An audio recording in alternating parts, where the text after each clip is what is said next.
has halted portions of New York's new gun law, declaring them unconstitutional. This includes the ban on all firearms from Times Square.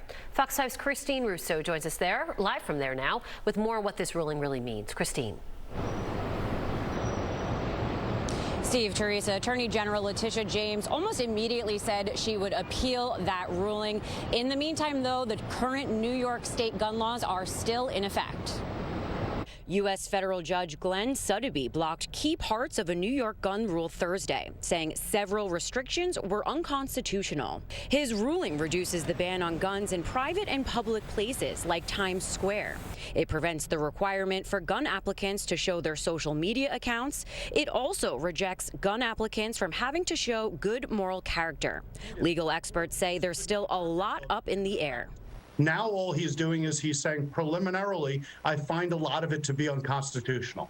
That said, if I was going to be a gun purchaser or gun holder in New York, I would say let's operate under the laws of the state of New York because they're all still in existence until further notice. New York State Senator Brad Hoylman, who helped pass gun restrictions in the state this summer, says the judge's ruling defies basic common sense. To me, just as a New Yorker, no matter what your party is, you have reason to be seriously concerned about the proliferation of handguns. Meanwhile, state Republican leader Rob Ortt said the decision is a victory for the constitutional rights of all New Yorkers, adding that it's a false narrative that law-abiding firearm owners are the root of increasing crime in our communities. The plaintiffs in the lawsuit, Gun Owners of America, also praising the move, saying they're grateful to Judge Sotheby for his quick action to restore the right of the people to keep and bear arms.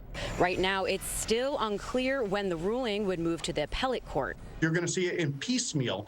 This part's going to be okay. This part's going to be unconstitutional. And there's a lot of open questions of what that's going to look like. And that's why I don't think we're just going to be done at the Second Circuit, but ultimately it's going to end back up in the Supreme Court.